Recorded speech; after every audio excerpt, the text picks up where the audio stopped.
Good day, folks.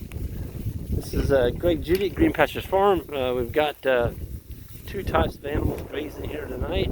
We pulled up and there's 5 deer down that ridge in front of us. Of course, the cows aren't going to be able to get to them, but those deer haven't even moved. They just act like they belong out there. And they do. They're sharing the forage with our cows, so I think that's kind of cool. Got deer getting the candy before the cows come in. Nothing wrong with that. But we're going to go the full day today without unrolling any hay, other than the one bale we're going to put up there by our new rock skirt. This is another pond that we put a skirt in on, and it's got the little dirt terrace right in front of where they go down. So we're going to cover that dirt up with some hay tonight. But these cows are still grazing. So we gave them this little piece from the water tank right there behind us. You see that water pad. And they had, I don't know, there's a 1, 2, they had about 3.5 acres here this morning. And it's, 5 o'clock. This is February, man, I can't get out of February. This is March 20th. Sorry about that. But this is some beautiful stockpile. So what we're doing is we're moving them now morning and night onto fresh grass. We changed up our strategy a little bit. And the reason we did is we had 5 days of rain, no sun, and so it really is wet back behind us. Well, this is pretty wet right here where we gave them this morning too. But we're supposed to have like 5 days of sun coming right at us. And so I'm going to leave all this, we're not going to feed hay on this tonight.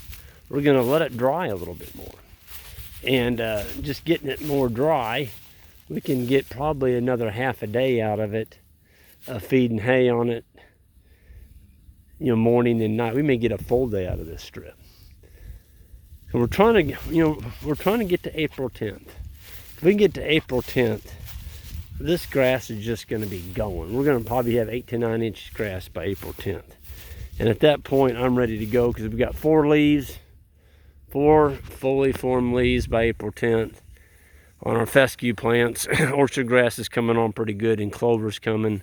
We'll be good to go. But we don't want to get going too soon and be what we call chasing the grass. I'm getting a lot of emails from folks all over the country, and they're freaking out. The grass is starting to get up. The cattle aren't eating their hay anymore, and they're like, Greg, what do we do? Well, you got to hold them back. If you had some of this, it wouldn't be a problem, but that is, this is March, and going toward the end of March, it's tough to have really good high quality stockpile. But one of the things that I've learned over the years, and I've beat it into Ben and Isaac's mind, is in March mud month, make sure you have some winter stockpile somewhere on your farm, and preferably on hilly ground. If it's on hilly ground, the water will run off, because you're going to get rain. It's just going to rain in March. I should say in Missouri it will. So I'm talking to you fellow Missourians. There's a bunch of you out there following me on YouTube, and if you've got Kentucky 31, you've got some flat ground, get that grazed off, get that stockpile grazed off when it's not puggy. You're not going to tear up your land. And if you wait till March mud month to graze that, they're gonna chew it up. But this has got a slight run to it. There's the creek down there. Boy, look at that cow. There's another one. This is exiting winter. Look at that. This is the hardest month there is of the whole year, is in March. And we went through the cow herd and picked out a few that we want to cull based on how they look in March. But man, I'd hate to measure against that cow. She's just a beaut. That's a good cow there too, got a big old gut. I was going to show you where we're going to put that hay tonight. Somebody was looking at the grass like, Greg, why in the world you're unrolling hay? Well, there's a bare spot up here. It's where that terrace is. And if I don't put hay on that by morning, there won't be any terrace left there. It's just going to be a mud pit. So this pond, we don't have the permanent fence on it yet. It does have the rock skirt on it. This will be the first time it's ever been used. See here, see what they're doing? Got to get that taken care of. So we're going to run some hay in here. We're going to get her thick. It's going to be about 4 or 5 inches thick. And just in the process, and I'm going to extend it clear back to here. This is some new grass we seeded. You still see where we had the piles of rock back there. We'll come in here this spring, rake that up in a bucket and put it over where it belongs. Johnny couldn't get all of that. That's that 2-inch rock. Isn't this beautiful? I mean, looks like a boat ramp. That rock goes out in there about 8 feet. So they got this nice skirt all the way along here. It's 20 feet wide. Somebody said the other day, they made a comment, and I love your all's comments, so keep them coming. The guy said, well, you know, 15-foot skirt, that's not very wide for 300 head. Well, it's 20 feet wide. But the thing that he missed was there's not going to be 300 head coming in here to drink at once. I think that the most I've ever seen in here is 10 at one time. So, yeah, he's right. It would be tiny if you tried to push 300 head down here at one time. That wouldn't work very well. But this is a good pond. It's stocked. It's got bass, channel cat, and bluegill in it. And it's got a ton of red-winged blackbirds that come in here and make nests in all these cattails around here.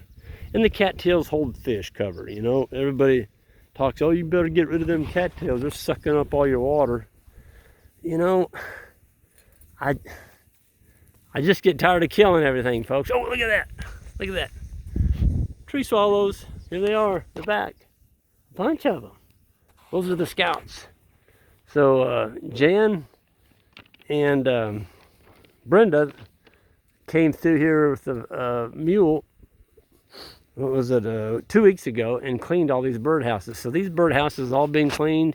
They sprayed them down with a little bit of Clorox water to get the mites out of the bottom of the box after they took the nest out. So these tree swallows are going to be some happy tree swallows. They got a bunch of nice clean houses. Why do we want tree swallows on our farm for? Well, an adult pair of tree swallows will eat around 8,000 flies a day. And, you know, that's a pretty good way to control flies. You get up to 500 flies on your cow. On one cow, 500 flies. That's around 2 gallons of blood a day they're sucking out.